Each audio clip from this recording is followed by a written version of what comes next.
Hi, this is Trevor here, just continuing our journey through international marketing, talking a little bit more through some of the things in the textbook. This is a little bit of an experiment today. We're going to try something. It's going to be a long form video, and then maybe I will clip it into smaller segments so it's easier to post on social. We'll see how that works. As we get started here, just going to bring up some garlic pho from Vietnam. It's actually by Snapdragon Food, and it has garlic broth with rice noodles. So if you're in the market for some pho, go ahead and consider picking this up. I don't have a shelf behind me, so I don't have anywhere to put it at the moment, so hopefully you're okay with that, and I will show the product again here later in our video. This is going to be a video that's also outside, so hopefully there's not too much outdoor noise. We're just going to live with it. This is a little bit of an experiment here, right?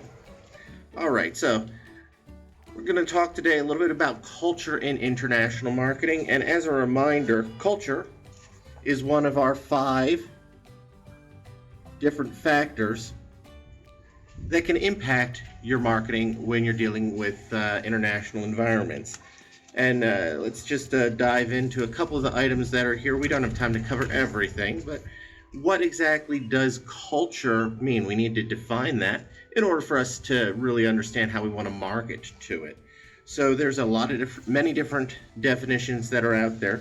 According to the book, the definition I thought was probably the best was: culture provides the overall framework wherein humans learn to organize their thoughts, emotions, and behaviors in relation to their environment. It's kind of the operating system that we all operate within wherever it is we live. Some people live in one place, some people live in another, and we're going to have different ways we look at things, different perspectives we may consider. So some of the things to consider there is you're going to have different preferences. You're going to have different objects that you value or use differently based on the culture that you live within. All right. So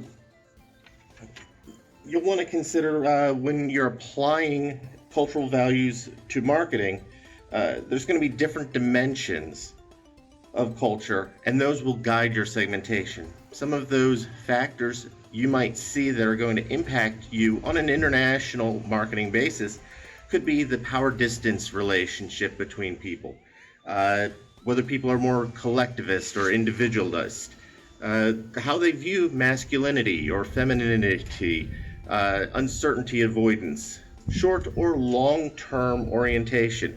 What is their strategic perspective? Do they look down the road 3 months, 3 years, or 300 years? It could be very different depending on the culture that you're dealing with. And that's going to impact how you want to market to them, how you want to present your products, services, other offerings to them. The values are those cultural values will determine what is going to be accepted within that marketplace. A couple of things here to note from the book is, I'll read this directly. Culture influences the effectiveness. I apologize also. Let's see what that noise is. You're probably wondering, what's the noise that's happening there? So down here you'll see, hopefully, I've got a little puppy down here. She's not so much of a puppy. Her name's Hazel, and she is a combination. We call her kind of like a jumbo or a giant Chihuahua. She's a part Chihuahua, part Terrier mix. All right, Hazel, you want to say hi to everybody? Hopefully everyone can see you there okay. I know that it is a little bright out here. All right. So anyway, she was sneezing or coughing or clearing her throat, which she does do sometimes. All right. Joys of a long-form production, right? Improvised, mostly. What I was saying. Culture influences the effectiveness of banner advertising, website design, and television advertising. Differences in perceptions of what is funny in a print advertisement abound. Cultural values also influence the creation of brand meaning and positioning.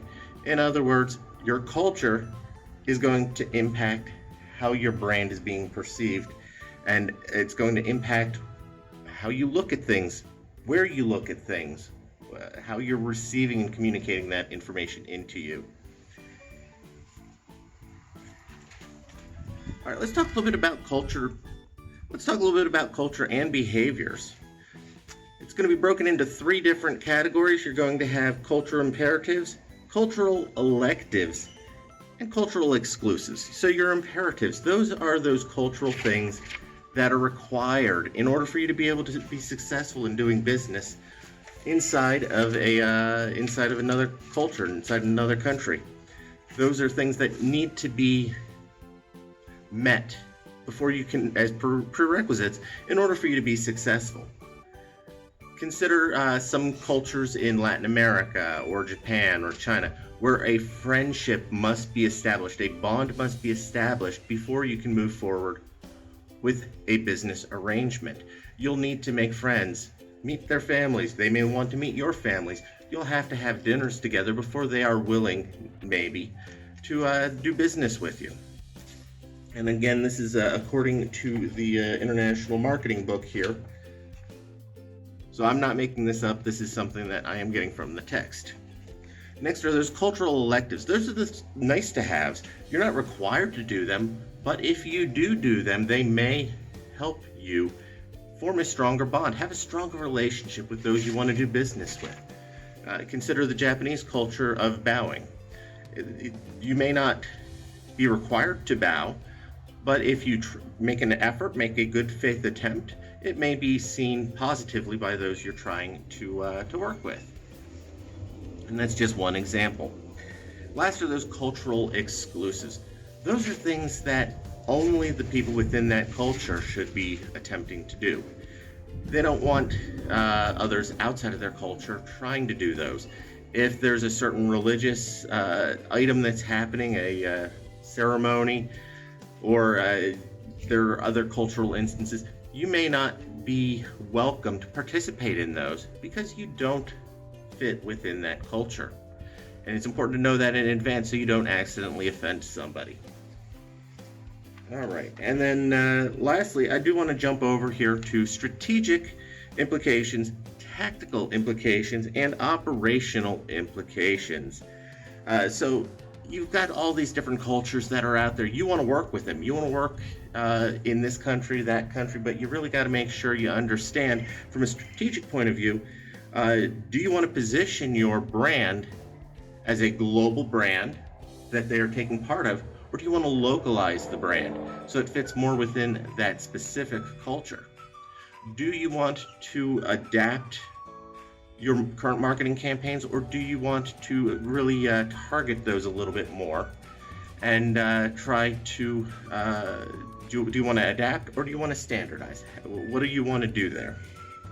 From a tactical point of view, now that you have a better idea of what you want to do, now how do you do it? Well, you're going to want to do some market research. You really need to understand the cultures that you're trying to get involved with.